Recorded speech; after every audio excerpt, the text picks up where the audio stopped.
Hello everyone, and welcome back to another episode on A Philosophy for Life. Just wanted to talk about the scientific method for a bit, because I think it is, the greatest way we have to arrive at understanding of reality. But I also think science has developed this, it's like a following and certain adherents, certain proponents of science, and their following which has taken on a almost religious-like status. It's that kind of science that you follow blindly, where you just accept what is being said as true because those who say it, they are perceived by you as some form of God or authority. I see so many people just unquestioningly, it's like a carte blanche, right? You can get away with anything. All you need to say is, oh, it's science, oh, the science is settled. I don't know that science is ever settled. Might be, but that's the beauty of the scientific method, isn't it? You never allow yourself to think that the issue is settled. I mean, once your observations, the repetition of these observations, the tests that you make, the experiments you run, which you repeat, and you observe, and if you get a result, the same result all the time, then you make a claim, right? Whatever you observe is going to be the reference, a scientific fact, until somebody disproves what you have supposedly proven. And then you correct your axioms or your parameters of your experiment, you adjust it, and it's not a problem, because that's what the scientific method is there for. It's designed in a way to be unemotional. Well, it's not designed that way. It's still obviously human beings that apply it, and they need to be unemotional when they apply it. But if you just look at the method, the scientific method, it's unemotional, it's neutral, it's just interested in arriving at verifiable facts. I'm a scientist to a certain degree, right? I apply the scientific method to a lot of things in my life all the time. And if you don't think of that as a scientist, and being scientific about stuff, even mundane things, like some things in your life, you just develop an understanding of by observing, and continuously observing and repeating observations to come to conclusions about your life. And if you already now believe, no, science is only practiced by a class of high priests in their robes, in big monumental buildings, in laboratories, doing the most exciting secret shit all day, and then come out and present their miraculous findings that no normal being can ever understand, and objecting anything that comes from the holy seat of science is blasphemy, then chances are you are one of the religious followers of what I wouldn't call science, but scientism. Scientism, to separate that religious form of science from actual science. Religious science that's only based on theories, on models. Those models are usually then backed up with some computer-generated image. My main issue is that the scientific method should be unemotional, right? If something comes along that disproves you, whereas a human being might have their ego bruised, a scientist is expected to, in the spirit of the scientific method, leave the ego completely out of it. It's not about being right, it's about arriving at truth. That's why I love the scientific method so much. Because in theory, that's the mindset it places the person that applies it in to try and arrive at a true understanding of reality.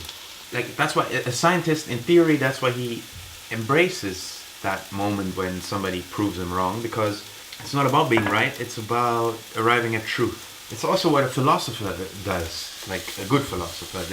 You aren't arguing to make your point or to be right. You're engaging in an argument solely for the purpose to arrive at truth, to arrive at a better understanding of reality. And as such, any good philosopher, they will be equally thrilled to be proven right as they will to be proven wrong. Because if you prove them right, they know, okay, I've been on the right path. If you prove them wrong, they know, okay, I can readjust my view of reality, and from then on continue on the path towards true understanding. That's how you eliminate bad ideas from good ideas, isn't it? You are unemotional about what's in your head. That's why it's so important to realize you are not your ideas, but our education system does a lot to make us think we are our ideas, and that's why we are so emotionally attached to them.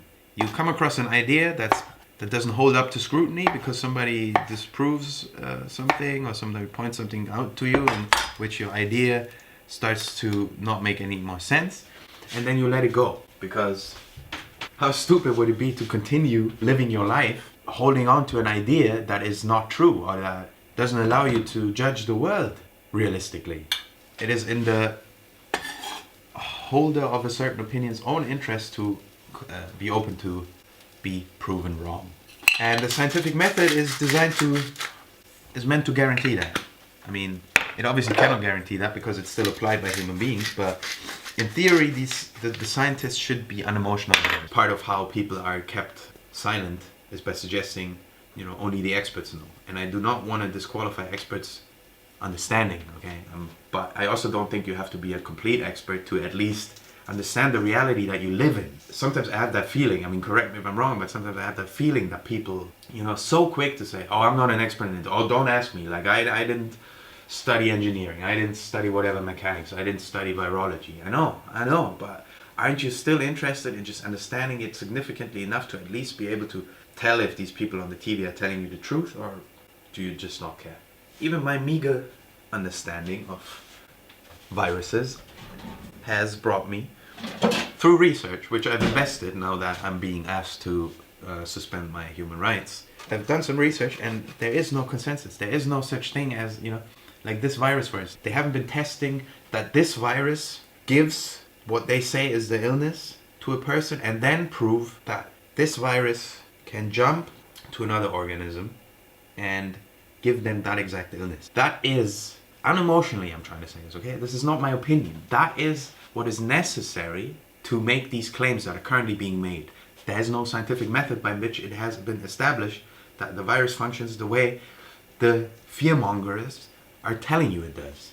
I've become interested in just what you might describe as alternative forms of medicine. And I know there's a vast field, alright? And there's a lot of bullshit.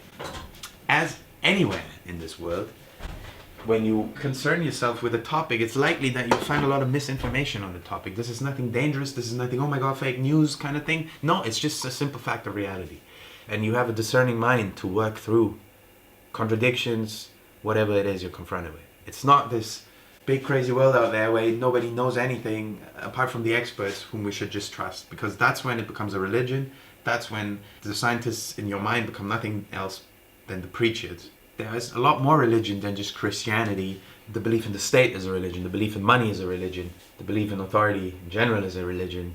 Because it's all ideas in your head, alright? You're placing an external authority to tell you what to do or to give you the guidelines on which to organize your life. And I know authority is also sometimes used in the sense to describe he's an authority in his field. That's obviously fine. I'm talking about the authority that can tell you what to do and you have to comply. Whether that's an invisible sky daddy, whether it's a visible person and on the TV telling you stuff, it doesn't matter. They don't know you, they don't know your life, they don't know what matters to you. They are unqualified, unfit to tell you what to do or to make rules for your life. Germ theory is just being assumed and being taught as fact. Like a lot of theories in scientism, which I want to clearly distinguish from true science. Like contagion doesn't work this way. Just somebody sneezing and you breathing something in or whatever. There's no way consensus that that's how it works at all. Just look at that and then think for yourself, what does that mean for what they're telling me on TV?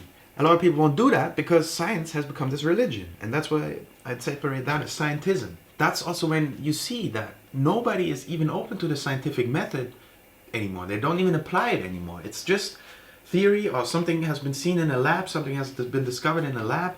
It's been sold through this media campaign with a lot of fear, which always gets you to operate on limited consciousness, which makes you less able to process information or even to take in new information. You're just in the fear mode. Then other assumptions kick in, like that these are the experts on TV and that they tell me the truth. So that gives this very, very malicious cocktail leading to the situation that we have right now. If you are open, if you are a true scientist, if you are only interested in truth and not satisfying your ego and not being right about something. If you were a true scientist, you wouldn't treat these people like, you wouldn't jump on the conspiracy theorist bandwagon so easily. You wouldn't approve of medical lawyers being arrested and putting into psychiatry.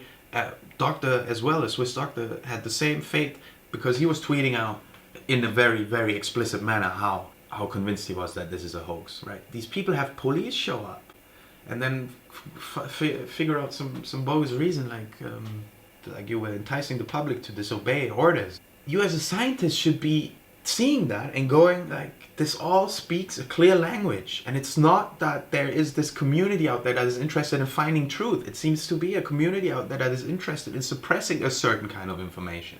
You don't have to do that if you have nothing to hide. Why should there be opinions that are so heavily bashed, are kept out of the mainstream discussion? Obviously always under the guise of, again, for your own safety, you're going to be exposed to fake news, to bad information, like you were the stupid little imbecile that couldn't even discern information. Obviously you cannot expect everybody to know everything about everything. If you believe in the system, then it would require that, because we talk about, we have this social contract and we have the rule of law, which keeps us so goddamn civilized, right? But if the rule of law is what keeps us so civilized, wouldn't you agree that you need to know the law exactly? Doesn't it bother you that there are libraries full of so-called law, which is all man-made bullshit law, which doesn't qualify as law, as I'm always trying to say, because there is such a thing as natural law. The libraries that are filled with these books, that's all man-made law. That's just bureaucratic garbage. But if you say that our society is governed by this great law, then you also have to say, at least you have to know it to a certain extent, right? So you can comfortably conduct yourself in society. And same thing with now in this case, say the medical side of things. If you accept that it has such far-reaching consequences for everybody's lives, and if you think that's okay, don't you think you should at least know enough to make absolutely sure that what these people on the TV are telling you is true, instead of just following the science like a religion and accepting everything these people say? You're looking at people, you're looking at where does the information come from. You don't look at the information itself. And that is what no serious scientist would ever do. No serious scientist would ever stop themselves from even shedding an idea they've held for 50 years on their deathbed. If somebody would point out to them, look man, this is how it is and this is why, and they are honest and they look at the information only and leave out all their information about what they might have studied or of what kind of worldview they might have formed all of their life, they let all of that go, and they would even if they just had 10 seconds to live, they would say, oh yeah, you're right, I was wrong, thanks for pointing that out. I'm not saying any of this, first of all, because I want you to, think like I do or believe what I do. Of course not. I'm saying this because there's information out there that no matter how I twist it and turn it, contradicts a lot of what you get from those people that you perceive as authority. I've had so many beliefs in my life which I've had to shed, ideas I had to just lose. So I know that it's not an easy process, but I also know it gets easier once you start doing it. If science is really so important to you, then at least, put your money where your mouth is and act like the scientist. And understand that there are a lot of scientists who are contradicting what these few people tell you on the telly about this virus and its threat. Yeah, if any of these other people are presenting bullshit information, please point that out to me. But don't just call them a conspiracy theorist. Or don't just be like, how would they lie? Or like something like that. Some reaction that is completely unscientific, just emotional. Like, why would they lie? What have they to gain? Like, it doesn't matter. If you are a criminal investigator, if they get to a crime scene and there's a murder, they first establish the fact that there has been a murder committed, alright? The question about the motive is secondary. There's a murder being committed. Let's please not shut our eyes to that fact. So the scientific method is so beautiful because it leaves the ego out. Conspiracy simply means people getting together and planning stuff. If you and I got together and said, hey, tomorrow's April Fool's Day, let's do this and this to this and this person, that's a conspiracy, alright? A conspiracy is a normal word which has just been misused by pop culture to make you associate it with absolute quackery. And if you make theories about people getting together then you're a conspiracy theorist. And to believe that in these levels, in the levels of power, in those halls where you can actually be immune from the law, and where high rollers in finance and politics get together, if you want to tell me that they are not conspiring, all right, in the truest sense of the word, even if you're trying to tell me that these people are meeting there and are like, in every meeting they sit there like, all right, ladies and gentlemen, let us just, before we start this meeting, briefly remember why we are here, which is to serve the people and only the people, to leave our interests completely out of this and create a better world for everyone, because we are the ordained ones that can figure out what everyone needs. Surely you don't think that the meetings go like this, right? Surely you know that there'll be lobbyists, they will say, give us this favor, then when you get out of politics, you will get this favor from us. That's how it works, okay? Conspiracies are real. Conspiracies are real. I don't know why everybody's so reluctant to accept that. Maybe they don't want to be accepting that they are on the receiving end of all of this, but you are. And you better wake up to that fact and leave your ego out of it. Like, science is a non-emotional thing. You know, I get this so many times now when I talk about, you know, just in the corona discussion, it's like, I see so many people just arrogantly saying, yeah, well, they can have their opinions, but they are disagreeing with science. No, they have actually done some scientific work, right? They have looked at evidence. They have looked at statistics. They have looked at the numbers. How are the numbers compiled? Like, all of this stuff, you know, as usual, it's those blamed to be the conspiracy theorists that have invested a lot more time and energy and research into the topic. So just don't dismiss them by saying you just the science is settled, because the science is not settled. Not at all. At all.